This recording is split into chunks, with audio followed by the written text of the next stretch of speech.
My brother Cyril started the Glen back in the early 90s. It's so peaceful here. And my brother always wanted to have and he said it more than once, a family atmosphere. Some of these fellas have never had families. They don't know what it's like. But they get the sense of family and togetherness when they're here. The Glen for Women came about from the very beginning. Coral Hennessy, our chairperson at the Glen, we talked about opening up a women's rehab for years, and she was sitting there this day and just said, that's it, we're not going to say no anymore, we're going to go forward with that, and that's exactly what happened.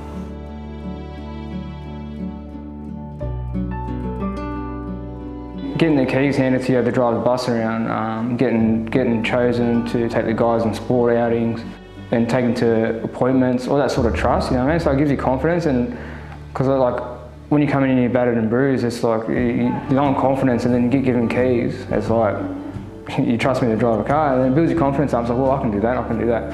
So this program to me is giving me confidence to make me feel I can do what I want. And some of these fellas have never had a job. They don't know what it's like to get up and go to work and come home after, but they're learning. And just having a good meal, getting up and have food to eat, and football, all these sort of things that they're involved in.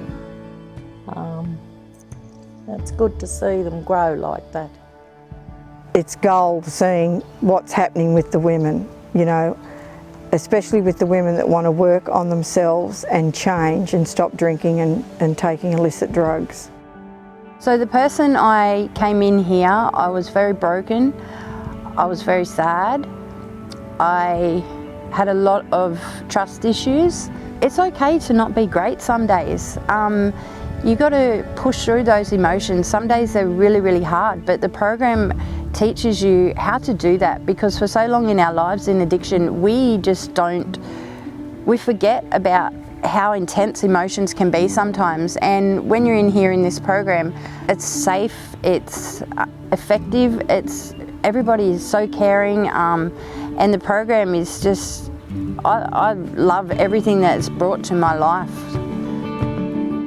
For Aboriginal people, going to school and education is a key, and really wasn't in our family and that, and a lot of our family members now and the new generation going through high school and going to universities and studying, and it's getting bigger. And I thought if I could do that and head up and down the coast of Australia and back to country and stuff like that, just to promote the Aboriginal culture, which I was lucky enough to learn, so I can give to the younger generations, and not just only the younger generations, also every Australian. So we have groups, we have programs, we have some fun as well. We do a lot of art, dancing, laughter. We have a lot of laughs. We have our really hard therapy sessions too, and the workers, you know, like I get compliments off them all the time, like I'm so proud of you, like how far you've come. And I guess getting those compliments, it really it gives you a high, you know, like it's you feel proud of yourself on the inside, and it's like finally, you know, you feel like you've accomplished something.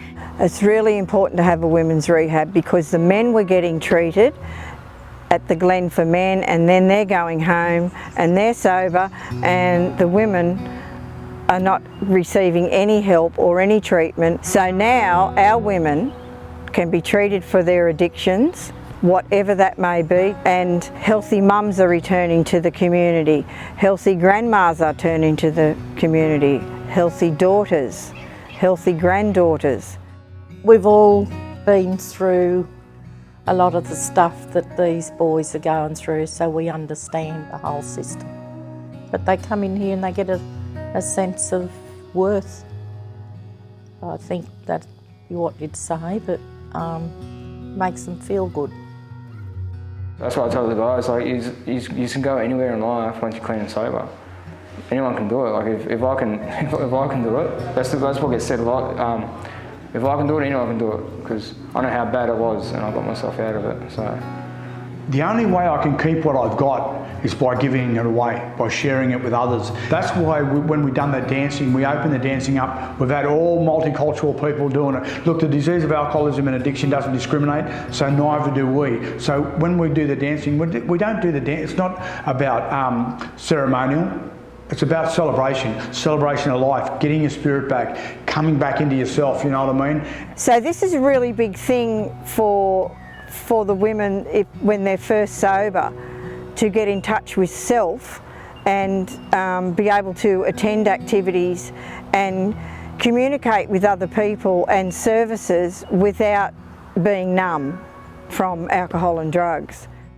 You won't leave here with nothing. Like, you will leave here with something, and you will leave here, you know, loving yourself and knowing your worth, and, you know, dealing with those deep down core issues that you struggle with, if you have any. And the program works. I say to them when they come here, you know, don't leave the program here. You know, you get in the program, take it with you, because this is the locker room. Out there is the game.